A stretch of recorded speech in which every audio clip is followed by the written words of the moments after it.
Улантабыз кадырман телекөрүүчүлөр, биздин студиябызга экинчи таланттуу конокторубуз келип калды, анда тааныштырабыз. Албетте.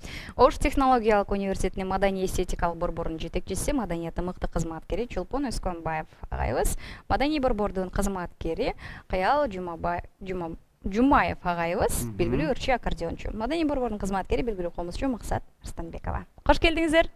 Кош келдик. Кандай келип алдыңыздар агай? Маанайлар баары жакшыбы? Жакшы келип алдык. Рахмат сиздерге чакырганыңыздарга. Таңды кандай өткөрөбүз? Ушул суроодан баштайлычы. Таңды жакшы эле өткөрдүк. Дайыма эле эртең менен туруп. Ооба, эртең менен эртерээк туруп ишке, жумушка бармай. Себеби деген үчөөбүз тең бир жерде иштейбиз.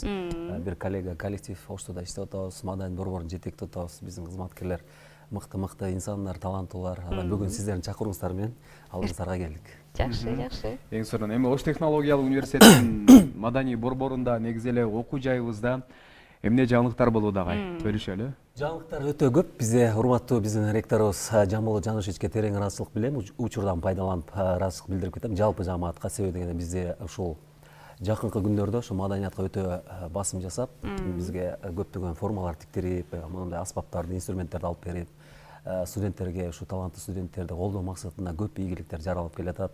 Оштунун маданий борбору азыр алгылыктуу иштеп атат деп мактанып кетсем болот. Колубуздан келишинче мен да былтыр 2024-жылы ноябрда шайландым. Жетекчилик ошо ректорат өзү иштеп бериңиз деп мени ошол жерге жетекчилик койду. Ошондон баштап иштеп, колубуздан келишинче биздин таланттуу студенттерди сахнага тарбиялап атабыз. Каял агабыз кирип келгенде эле студияга сүрдүү келдик. Жумаев деп калдык. Каял агай, музыкалык билимиңиз барбы? Өзүңүз канча жылдан бери мектепте атасыз? Музыкалык билимим бар. Ниязалда окуп, Ниязал атында музыкалык окуу жайда окуп, андан кийин Ошмунун искусство факультетин бүтүрдүк. Ошо военкоматта иштедим, музыкалык школаларда иштедик. Балдар чыгармачылык борбордо карасында иштедим. Азыр ошо Оштун маданий эстетикалык борборунда ошо кызматкер болуп эмгектенип атабыз. Максат айым, сиз да өзүңүз тууралуу айтсаңыз. Билим Ошмуда искусство факультетинде бүтүргөнмүн. 4 жыл 5 жыл болуп калды. Ага чейин музыкалык мектепте да окуганмын. Азыр буйруса Оштуда маданий эстетикалык борбордо иштеп жатабыз. Жакшы, эң сонун. Анда биз бир жагымдуу чыгарма угалы. Агай, кайсы ырды аткарып бересиздер эми? Сөзсүз болот. Бисмилла деп ушу эртең менен Кутман таңга чакырдыңыздар. Биз ошол телекөрүүчүлөргө Сардарбек Жумалиевдин Таң сырысы менен баштаган устура болуп турат. Жакшы. Көз бир Таңда таң сыры менен башталат буйруса. Жакшы чыгарманы тартуулайлы, каалаңыздар.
Баракелди, эң сонун.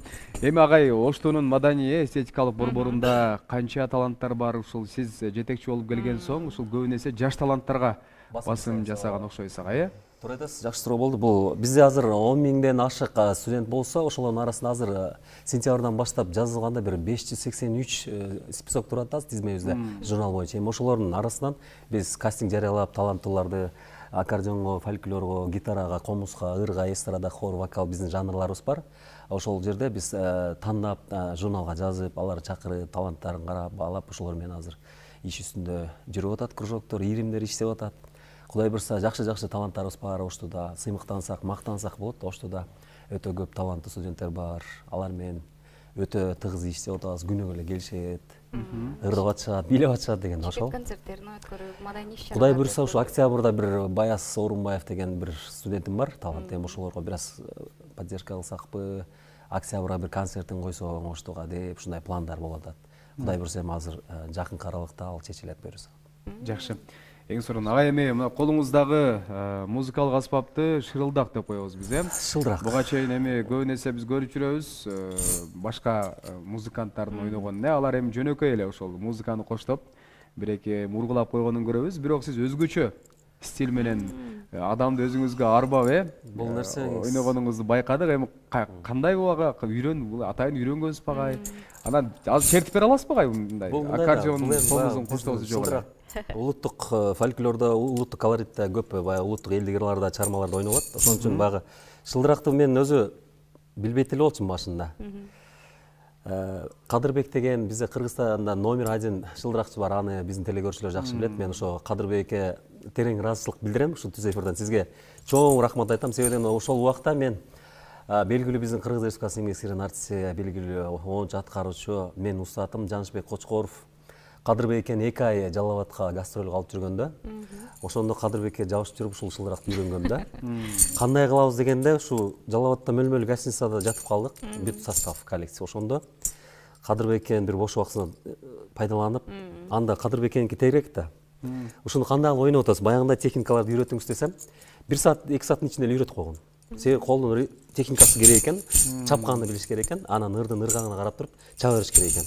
Ал башында үйрөткөн мындай эле кылып. Анан кайра урган, кайра ыргыткан, арыгандай байланып көргөм. Мен кечке ошол гостиницада отуруп үйрөнүп алгам да. Анан кийин Кадырбекке жок мезгилде Жанышкендин концертинде өзүм шылдырактарды чаап беришим да ошол. Арыгандай стилде ойносок болот. Сол колдон, оң колдон арыгандай да.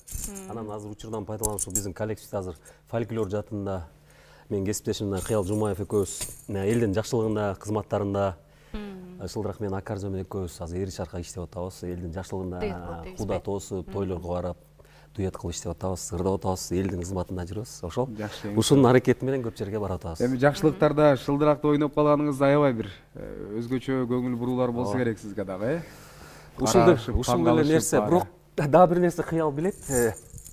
Бул канчанчы шылдырак билбейм, бирок көп жерде сынып атат, тарелкасы тоголонуп кетет, сынып кетет, кээде аябай деген жыгачын карасак, баягы образга киргенде жыгачтарын чаап кече сынган күндөр болгон.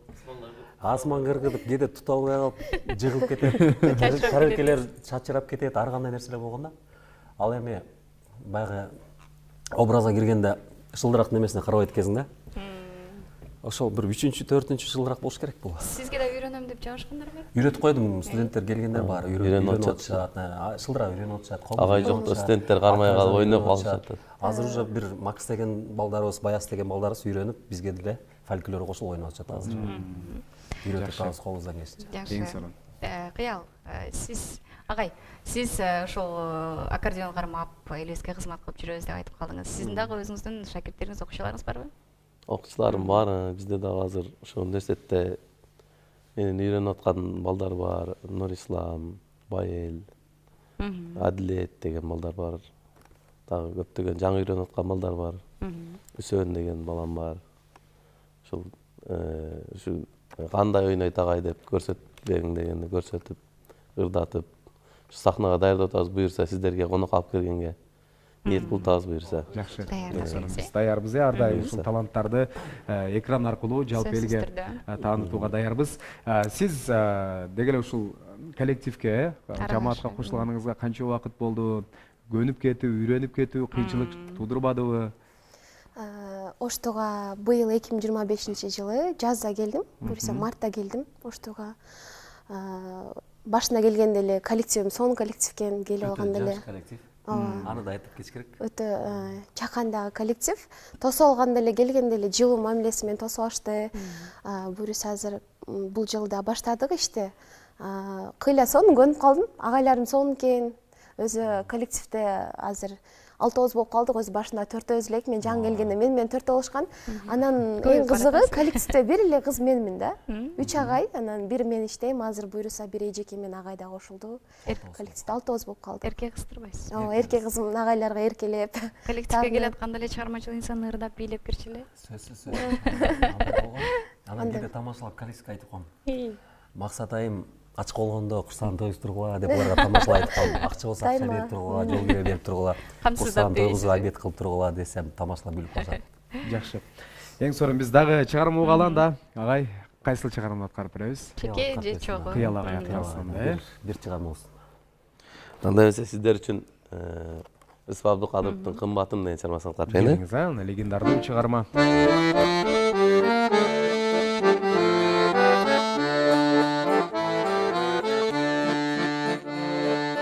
Суу жаңыртып ала тонун жылгасын, суктандырып адамдардын кыйласын. Qamlap özündən Жазда неге gelbey qoydun qımbatım, Жазда неге gelbey qoydun qımbatım. Жарқын гүлдөр жасалгалап кырбашын,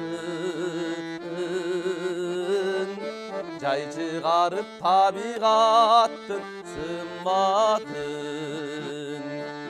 Жер жапжашыл менин өңүм кер сарын, Жайда неге келбей койдуң кымбатым, Жайда неге келбей койдуң кымбатым.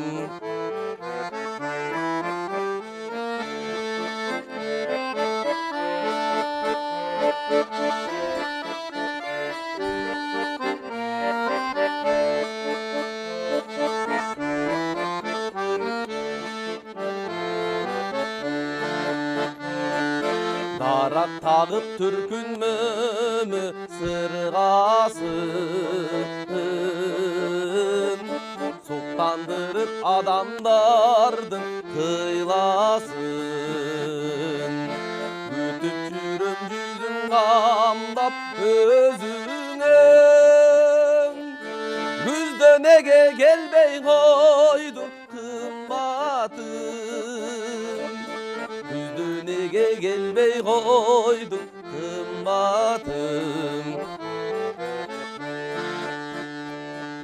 Эки жүрөк бирин бири тыңдасын, эзилишип элжирешип жыргасын. Керемет бар сенде кышты жайгылган, келси келси кыш жилдеде кымбатым, келчи келчи кыш жилдеде кымбатым. Келчи келчи сүйөр болсоң кымбатым. Ай баракелде эң сонун кыялага бар болуңуз. Эми агай айтсаңыз, ушул маданий эстетикалык борбору көбүнесе кайсыл жерлерде өнөр көргөзөсүздөр, анан репертуарыңыздар кандай агай, репертуарды кантип даярдайсыздар, канча убакыт даярдайсыздар? Ооба, бизде чындыгында маданий борбор азыр бизде университетте бир жылдын ичинде көптөгөн иш пландарды ректораттан бекитилип, негизделип бекитилген. Бардык ошо иш пландын негизинде иштейбиз. Анан ар бир майрам күндөрү ар бир факультеттер, институттар ошо өзүлөрүнүн майрамдарын өткөрүшөт. Ошол жерде маданий борбор ар дайым кызматтабыз. Тиешелүү жетекчилер, биздин агай эжекелер ошол жерде иштеп, кружокторду, иримдерди жетектеп, ошол жерде алардын майрамын чогуу өткөрүп атышат. Анан негизи ушу шаарда, ошо жакында эле ошо былтыр Бишкекке барып келдик фестивалда. Ал жакта ошо Ала тоо жазы фестивали 2025 болду. көптөгөн конкурстарга катыштырып, биз ушу бир аз болсо да бир мотивация берип студенттерге ушул жерлерге ырдагыла деп. Ошонун негизинин арасында эле мен Баяман Орунбаев деген студентим бар, вокалга келип, ошол башынан баштап эле ошонун көптөгөн bizde кароо сынактар болуп атат, ош жергесинде көптөгөн фестивалдар, ыр конкурстар болуп атат. Мен ошол жака баягыда көбүрөөк жумшайм, барып катышып, көп ийгиликтерди жеңип келип атат. Анан негизгиси биз майрам күндөрү анан университеттин иш-чарасына жүрөбүз. Конкурстарда, баягы жарыш, конкурс, фестивалдарда колубуздан келишинче студенттер ырдап, өзүнүн талантын тартып атышат. Өзүңүздүн чыгармачылыгыңыздан алыстап кетпедиңизби? Өзүмдүн чыгармачылыгым бир аз токтоп турат, себеби университетке киргенден баштап мен мурун ырдайт элем го, ырдап чыгармачылыгым иштеп, өзүм жөнүндө бир аз болсо да чыгармачылык токтоп турат, бирок азыр эми университетке киргенден кийин азыр чыгармачылыкты кайрадан баштадык, ырдап атабыз, элдин кызматына, тойлордо ырдап жүрөм, чакырган жерлерге калбай эле катышып жүрөбүз. Кандай жакшылыктар болсо майрамдарда чыгып жүрөбүз. Көбүнчө биз ушул майрамдарда анан ушул биздин коллектив менен барабыз. Кыялы көз көбүрөөк жүрүп калып атабыз себеби дегенде. Анан Кудай буйрса жакында дагы максатты дагы жаныбызга комузду ойнотуп, дагы бир жакшылыктарда кызмат кылып, элдин алдында дагы бир ырларыбызды чыгармабызды тартылап, элдин кызматын иштей беребиз. Бирок чыгармачылык токтобойт, аны уланта берем. Эң сонун бар болуңуз. Максат айымга да кезек берет окшойсуз, комузду кармап келгенсиз. Анда бир сиздерге бир күү аткарып берейин, Таң булбулу деген чыгарма аткарып берейин. Сонун болот, келиңиз анда.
Ай, азаматсыз. Кыялгам. Ушул элдин арасында жүрөсүз, жакшылык тойлорунда жүрөсүз дегендей, сахналарда жүрөсүз. Эл көбүнчө кайсыл ырларга басым жасайт, кайсыл ырларды өтүнүп суранычтар менен аткартырат? Эл азыр көбүнчө маанилүү, мазмундуу ырларды аябай сүйүп атышат. Анан ушул Бекборовдун ырларынан шаңдуу ырларын дагы көп суранышат. Өзүңүздүн репертуарыңызда канча ыр бар? Өзүмдүн репертуарымда азырынча бир ыр бар, бирок ал ыр дагы толук элек. Буюрса даярдап атабыз. Ошо акындар менен иштешип. Сиз да көбүнчө ошол сөзүнө маани бересиз? Ооба, сөзү, ошо мааниси аябай сонун болуш керек да, ошого жеткиликтүү болуш керек. Жакшы. Анда жакшы бир чыгарма тыңдайлы да анан маегибизди жыйынтыктайбыз. Мен устатым Жанышбек Кочкоров деп, ошол бардык жерде эле жакшылыктарда ушул инсандын атын атап турган ушунун чыгармасын ырдап атсам мен үчүн болбой калат. Учурдан пайдаланып Жанышбектин бир жеңил чыгармасын Сагындырба деген чыгарманы биз Кыялы көз дуэтин аткарсын аткарып берели. Келиңиздер анда, сонун болот.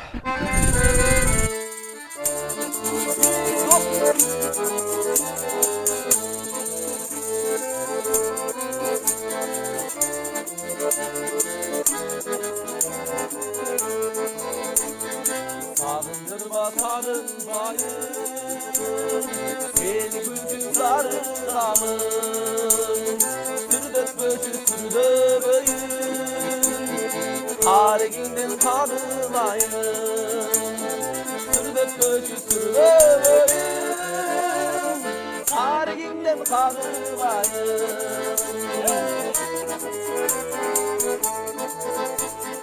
өткөн күндү эстедиңби күндү эзбедиңби көрбөй калсам сагынч элем карагаттай көздөрүңдү көрбөй калсам сагынч элем карагаттай көздөрүңдү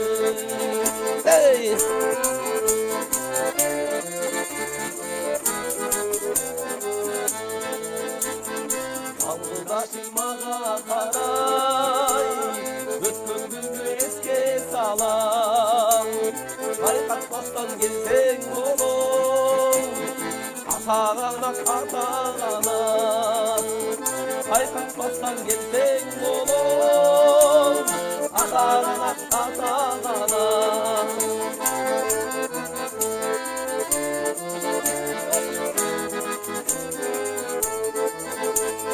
Жолукканда тайсалдайсың сырыңды мен айта албаймын сүрдөтпөчү сүрдөбөйүн аралдайым аркардайым сүрдөтпөчү сүрдөбөйүн аралдайым аркардайым сагындырбай келсең болом атагана